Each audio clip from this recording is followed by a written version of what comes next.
Hello, today we're going to be revisiting VICI properties. They did have their, Q3 earnings not too long ago in October, and we did do a video on them. We're going to look at their current estimations. As you can see, their AFFO, which we're going to be using, is calculated to be increased between 2.17 and 2.18. So we're going to go ahead and use this. This is just a calculation I did based upon their last numbers. We're going to times that by 4 for the last quarter, because you can see here it was 547.6 million. On a share basis, the AFFO increased 10.7% year over year to 54 cents.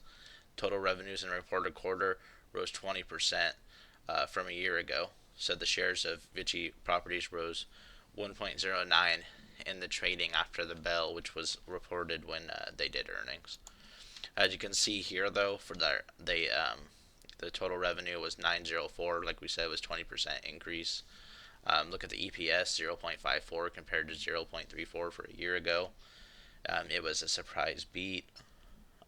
It shows you their golf revenues, their other revenues, their leasing revenues, all that stuff right here. Those are just things to look into.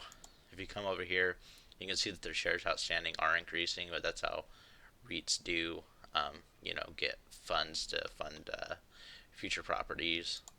Their EPS over the last 12 months is a 124% increase to 2.40. So we will do this too. So like if we come over here to the Benjamin Graham, we can go VICI 2.40. We know they're going to be increased by 7% year over year.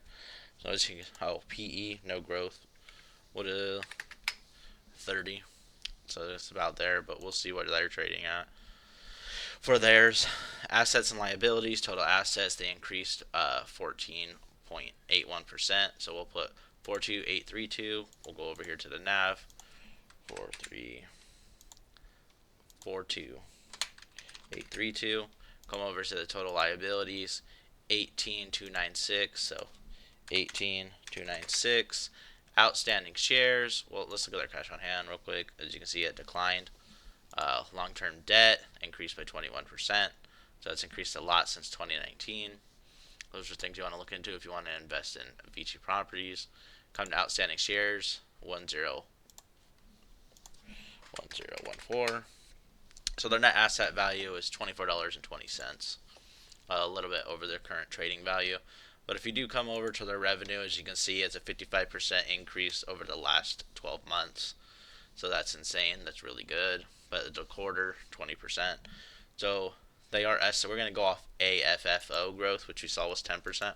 So when we do our calculations over here, we're going to go to our discounted cash flow. We're going to enter in the 2188, which is around that 2.18 estimation. But this is just based upon that 4 quarters that I was telling you about. 7% growth rate, 10% discount rate, 2% perpetuity, shares outstanding 1014. Comes to a discounted cash flow price of $39.46. Give ourselves a 20% discount rate. It's at $31.57, which is still under the current trading value for VICI. If you do want to come over and do VICI and then do dividend. So currently quarterly dividend is 0.42. As you can see, they're trading at $29.78 as of this video, so that brings us to an annual dividend yield of 5.58%. If you do come over here to your dividend discount model, enter here, you can go enter 0.42 times 4, so 1.68. 1, because they pay quarterly dividends, 1.68. Dividend growth rate. Let's see where it's currently at. So 7%. Okay, we can just come to Seeking here and use their numbers, see what they got.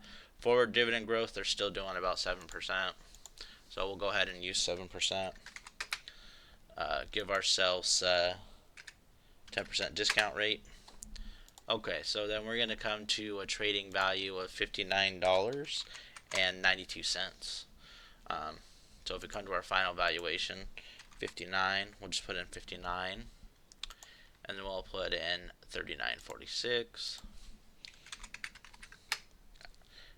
and then we come to an intrinsic value of $51.33 based upon those numbers. The Benjamin Graham It was 79. We're not going to use that in there. I'll get rid of this. So $49.23 gives ourselves a 20% discount rate. We're looking at $39.38, which still brings VICI to being undervalued based upon all these metrics.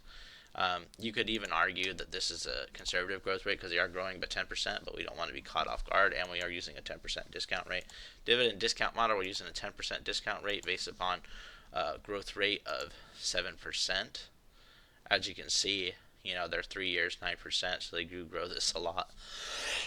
Hey, look, AFFO forward growth 7%. So there we go.